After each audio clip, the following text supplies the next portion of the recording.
Hobby Maniacs? Rob Bear here today with a look at the new White Dwarf. This is issue 103, dated 16 January 2016, and it's all about them dwarfs, right?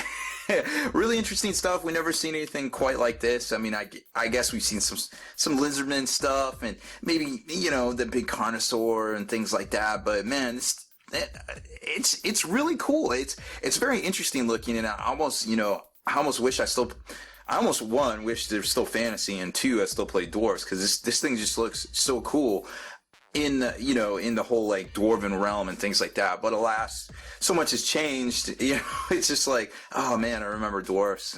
I miss them. They're so much fun. But anyways, so it's cool looking stuff. There are a few 40K releases. Of course, we got some stuff coming out from Forge World and some other things here and there as well.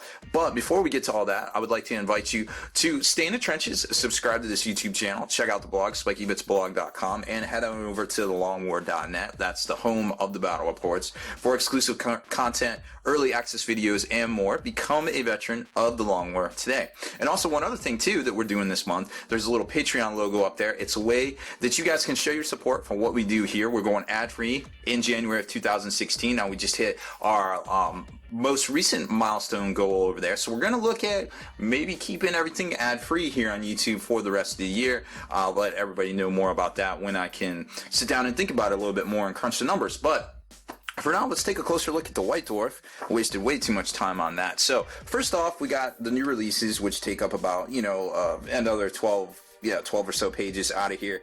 Then there's basically it's like a feature on the new starter army, new year, new collector army things they come out with, like the new battle forces. A great paint splatter article on the Magma Draft itself, or Droth, which like I said, I love these things. I think they look so cool.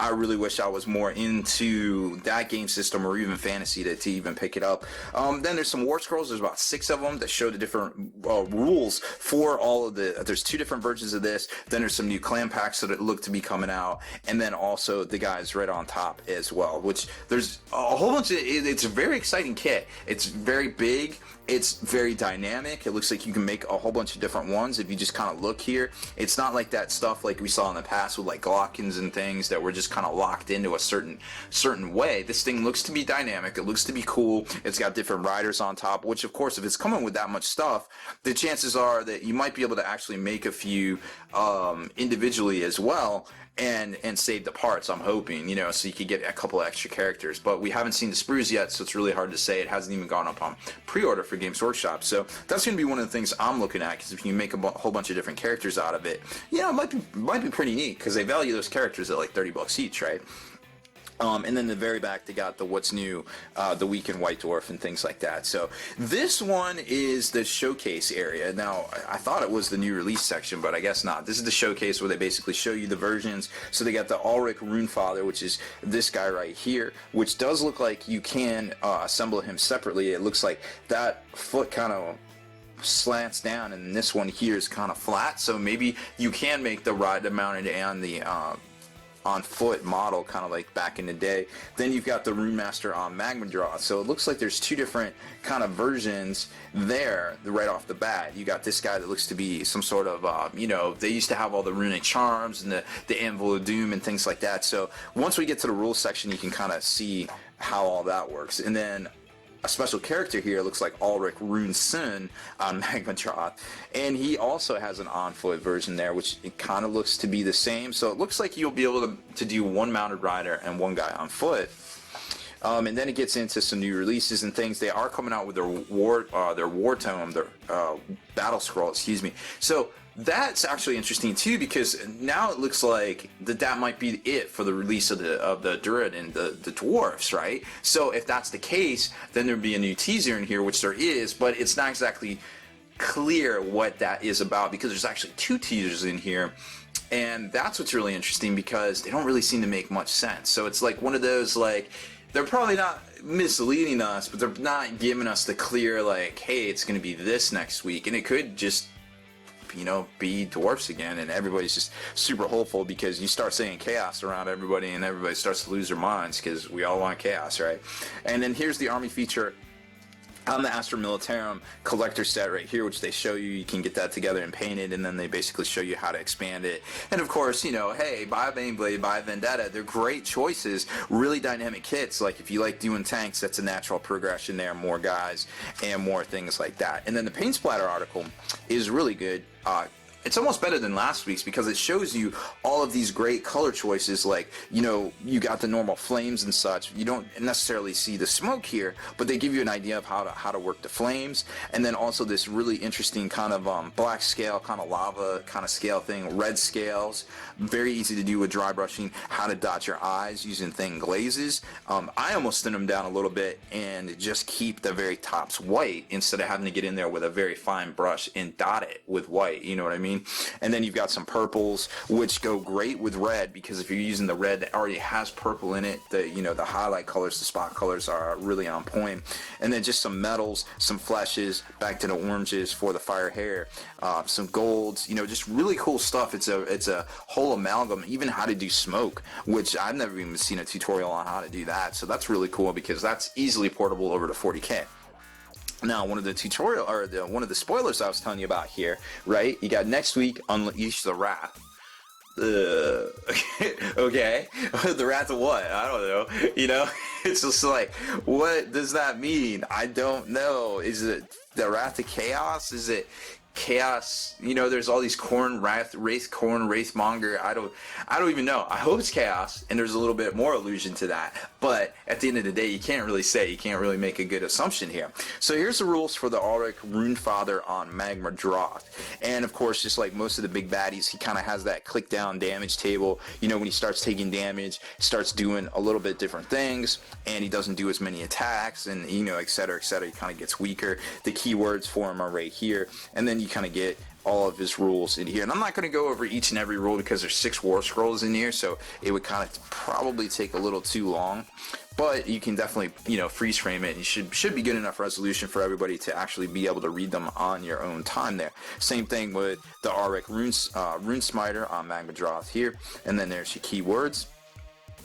To help you, you know, equip, basically build your armies and things like that. And then there is the whole, you know, drill down thing right here where as he starts taking damage, he isn't quite as effective in combat, at least for the mount himself. And then there's just this guy here, which is another version of the big baddie, so very similar stuff. And then you've got the special characters, the individual characters, which are right here, Ulrich Runefather. And you know, he does have a missile weapon. He can do the throwing axe, very dwarfy, very, very cool. I like seeing that sort of thing. This is the guy with the stare down, which is really cool because they can subtract D3 from that unit's bravery until the end of the next hero phase. So you know, you pop that at the beginning towards the end, and it lasts all the way around to the hero phase. And subtracting bravery is actually bad because that kind of works like demonic instability in Age of Sigmar. So if you lose, you're going to lose a bunch of guys, and that's just kind of a really interesting mechanic. I'm digging that one there. Then you got the Rune Smiter, and this was the guy, oh yeah, with the magma tunnels. That's kind of interesting. So you can basically they kind of deploy, come one other Fire Slayer can let them on the one side and declare that they're underground. They can engage any of your movement phases both anywhere on the battlefield within 3 inches of each other and more than 9 from the enemy. So it works very, very similar to how, you know, the Stormcast deployed. They basically came in just kind of via Deep Strike, but they don't call it Deep Strike. It's the same principle. Really neat. I think he's definitely worth taking if, you know, you're trying to move around all your dwarfs. And all these dwarfs are coming out, and they're really cool looking. It's almost kind of sad that the dwarfs really started looking good in fantasy. Some of the kits, the later on kits, and then these guys are coming out and they're just on these big bases and they just look so much better than those other guys. And those other guys are really cool because you can do a lot of 40K conversions with them as well. And they were very good rules wise in fantasy there towards the end, but these guys are coming out and they're just blow your mind how cool they look on these bigger bases and this in your face orange paint scheme, you know, almost looking like, you know, something out of 300 crossed with like something out of Lord of the Rings. It's just really cool stuff. Like, it's very inspiring. It's almost calling to the fantasy player in me. And then you got Auric Runesen here, And he was the guy with the, what is it, the explosive rage there. Pick an enemy unit that is visible to him and subtract his latest outburst to be the subject of his latest outburst of wrath and rage. How dwarfish. Until your next hero phase, you can reroll rolls of 1 when he attacks the unit. In addition, if a battle shock test is made for the unit before your next hero phase, add 1 to the result of the die roll when you can deliver a suitably characterful insult and furious put down aimed at the unit in question, not your opponent, of course, obviously. But that's, that's very dwarfish. It's always cool to see stuff like that in the games there. I'm digging it. It's definitely cool stuff there.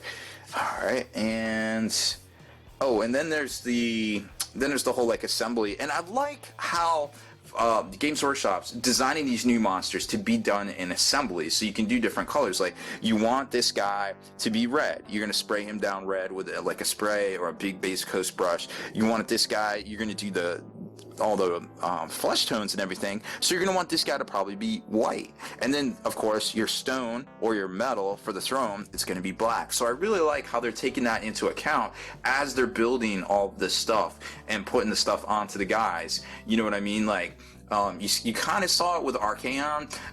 You very mildly saw it with like the Glockune, but it seems like they're definitely going out of their way to make the bigger stuff easier to put together and easier to use. And I can only imagine what the instruction manual looks like on this guy. Then to the back, we got the new release section here, and then also next issue, more orange beards and a whole lot of chaos. Again, what does that mean? Don't know. Does it mean Chaos Space Marines? Don't know. Does it mean Chaos for Age of Sigmar? Don't know. Does it mean just Chaos in general because there's going to be a battle report for Dwarves versus Chaos? Maybe. It's very hard to say. I would like to see Chaos Space Marines, obviously. I feel like that is incredibly against the odds, but hey, if it happens, it happens, and we will all take it there. The Fire Slayer's Magma Droth is retails for $110, and then of course they've got the normal Battle Tome coming out for $49.50, a digital edition. Oh, and something I definitely wanted to show you guys, which I thought was really interesting, and I'll probably pick it up just because I'm stupid and I buy that dumb stuff. But the Horus Heresy cover art collection. Now this is interesting because it said it was a 152-page book right here, right? But it's only 75 pieces of art, so I'm thinking there's going to be some foldouts and some crazy stuff. I actually didn't know there was 75 pieces of Horus Heresy art because there's only 34 books that I know of. So maybe they're counting some of the novellas and some of the audiobooks and things like that. Either way, it looks really cool. It's a little pricey for the book itself, but I mean, some of that art's really ridiculous. Like, I love Neil Smith's style of art. I bought the graphic novel, The Honor of Macragge, and I can't wait to take a look at this book here and do a review for you guys as well. So that's about it for this one. We got through it. Still don't know exactly what's coming out next week, but hey, sometimes I don't mind a little surprise here and there. If it's chaos, it's chaos. If it's not, if it's more dwarfs, that's cool too. I just hope that we do see some 40K soon, no matter what it is. I really don't even care at this point. I'm jonesing for some 40K.